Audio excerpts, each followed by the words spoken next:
Nous sommes en guerre.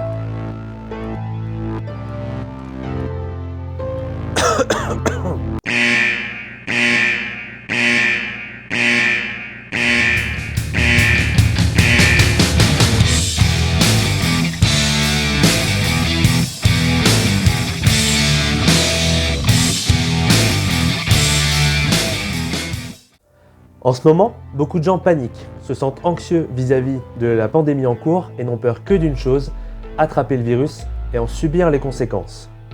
C'est vrai qu'en ce moment, même s'il ne faut pas non plus tomber dans la paranoïa, on a quand même une bonne raison d'être plus inquiet qu'avant par rapport à notre santé.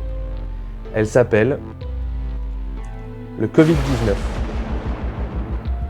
Je vous mets d'ailleurs dans la description de la vidéo des liens vers des ressources qui vous permettront de lutter contre cette anxiété si vous faites partie des personnes que ça inquiète beaucoup plus. Mais cette situation qui est temporaire, exceptionnelle, particulière, elle ne l'est pas pour tout le monde. Je pense aux personnes qui souffrent d'hypocondrie, ou ce qu'on appelle également l'anxiété liée à la santé. Avant de démarrer cette vidéo, une petite piqûre de rappel s'impose. Restez chez vous sauf réelle nécessité et suivez les conseils du gouvernement et des soignants par rapport aux gestes barrières. Donc se laver régulièrement les mains, éternuer ou tousser dans son coude, utiliser des mouchoirs à usage unique, ne pas se faire la bise ou se serrer la main pour ceux qui rencontrent encore des gens en allant travailler. Pour le reste, je vous laisse voir la vidéo de prévention de Science for All, que je mets également dans la description, qui possède plein de sources sur le sujet avec des informations validées scientifiquement et actuelles.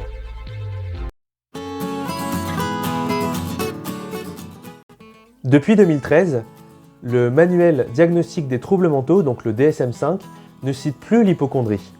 À la place, il cite deux choses, l'anxiété liée à la santé et le trouble à symptomatologie somatique.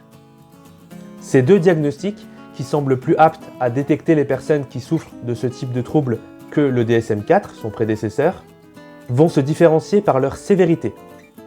Je vous décris brièvement les deux. Allez. Ah, qu'est-ce qu'on aime les noms barbares! J'en pleurerais presque des larmes de sang.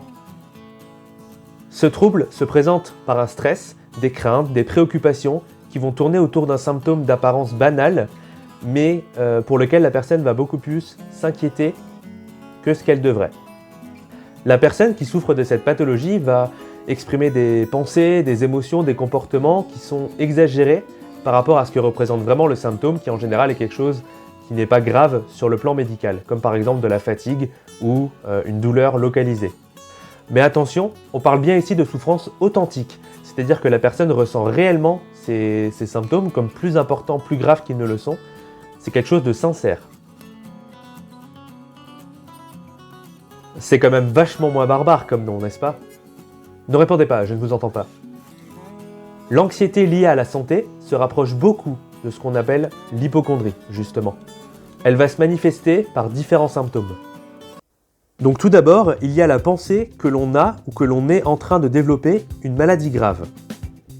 Il n'y a pas de symptômes somatiques, ou alors il va être très faible en intensité.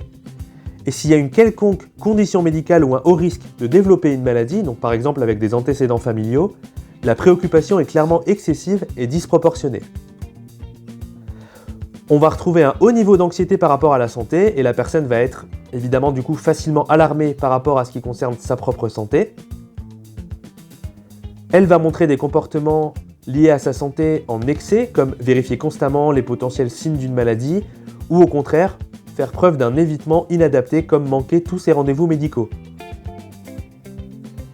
Cette préoccupation est présente depuis au moins 6 mois, mais la maladie qui est crainte peut changer au cours du temps. Cette préoccupation liée à la maladie n'est évidemment pas expliquée par un autre trouble médical, comme le trouble à symptomatologie somatique dont on a parlé juste avant, mais aussi le trouble panique, le trouble anxieux généralisé et bien d'autres qu'on verra lors de prochaines vidéos. Promis. L'anxiété liée à la santé va se décomposer en deux sous-types. Soit la personne va de façon excessive demander des soins médicaux, des rendez-vous, des tests, des examens, des prises de sang, etc. soit au contraire, la personne va éviter au maximum d'être en contact avec les systèmes de soins.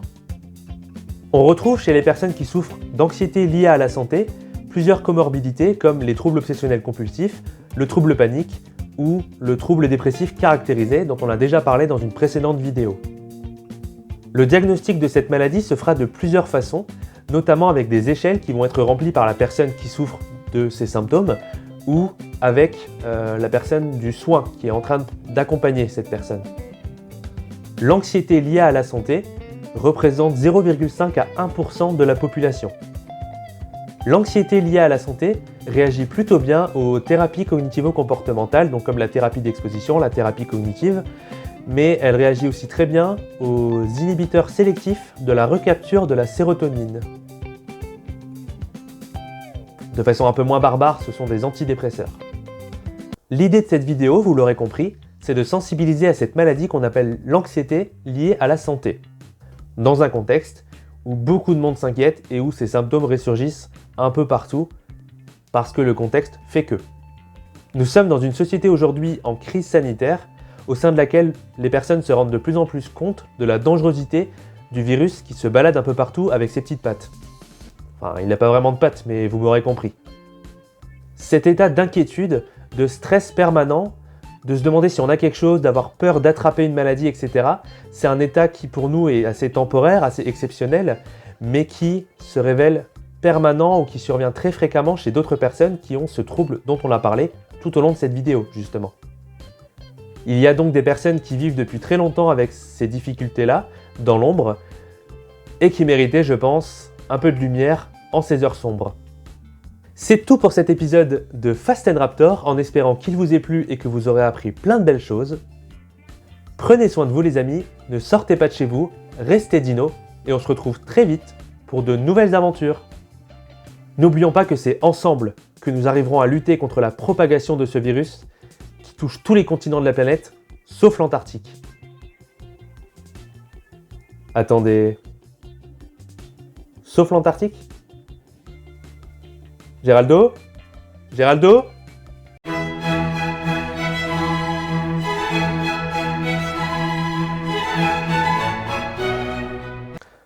Je me disais, ce virus circule partout dans le monde, sauf sur ton continent. Rassure-moi, tu y es pour rien. Géraldo ? Oh nom de Dieu !